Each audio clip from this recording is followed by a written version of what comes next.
All right, so you just finished your first real estate gig of the year. You have all this amazing footage. Your client is waiting on video. Where do you go from here? We're going from raw footage to completed video in Premiere Pro, so stick around. So the first thing I like to do when I come from a video shoot is to transfer and back up all of my files. Now for this video, I've already backed up all of the footage. I usually like to use a templated folder structure that gives me my footage, my graphics, my project files, my renders, and my sound, including music and sound effects if I have any. Shit on my glasses. That smells good. Okay. Schmutz is gone. I had stuff on my glasses. You didn't even tell me. And we see all the footage here. When I open up Premiere Pro, I start a new project. I go ahead and select the location, which is aptly named under the name of the project, the Army House for this one. And in the folder project files, where all of my Premiere Pro files will live. And we're gonna name this the Army House. That's it, the Army House. And hit OK. Next, we will bring in our footage. Import media to start.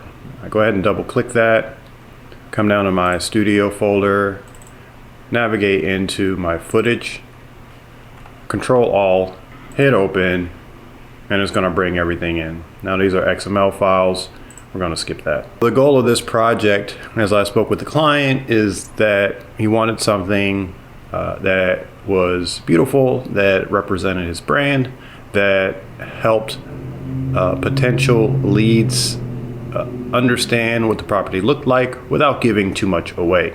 So we have all our footage here, and what I usually do is come over here, I select all again, and I'm just going to drag it into my timeline. And it's going to drop everything into place, into the timeline. Let me move that out the way.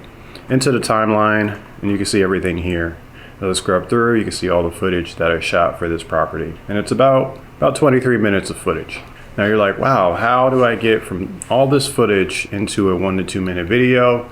And that takes us to our next step of the editing process. So there's no hard and fast rule for editing your video. The steps I outline are just general ways that I like to edit videos.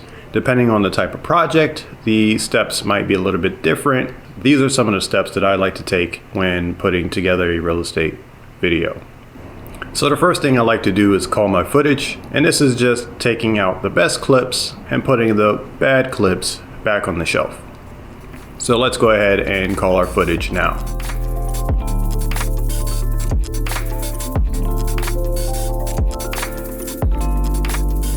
Okay, called.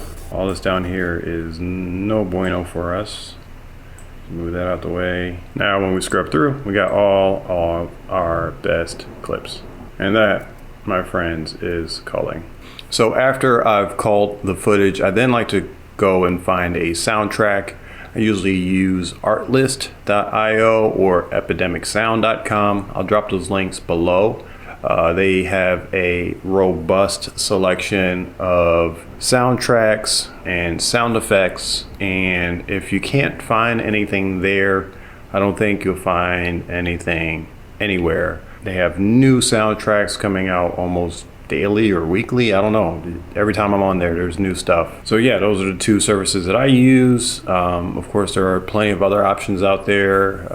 So basically the soundtrack is going to help set the pace and tone of your video. So you can go light and bright, you can go moody and cinematic. All of these things are going to play a role in how your audience sees your video, feels about your property, feels about your video, feels about your brand, and tying all those things together. So I'm going to go in, find a couple of tracks, so the next time you see me, we'll have some soundtracks in there and we'll begin assembling.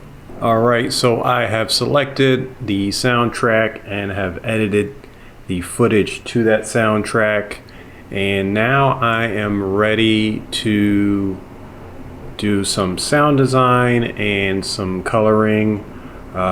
There's some bits in here, like maybe a little bit of cityscape in here, a little flames noise here, maybe some water running, more water, maybe the fan going, right? And then more water, of course, different texture to that. And then maybe like some birds chirping or something. And then that's it. So that's my plan for the sound design. Since that's not going to take up that much time, I'm actually going to flip my own order that I have. Again, for me, it depends on which project I'm working on. So I am going to go ahead and color and clean up some of this footage, make sure everything's matching. And yeah, so I'm going to color this edit. Here we go.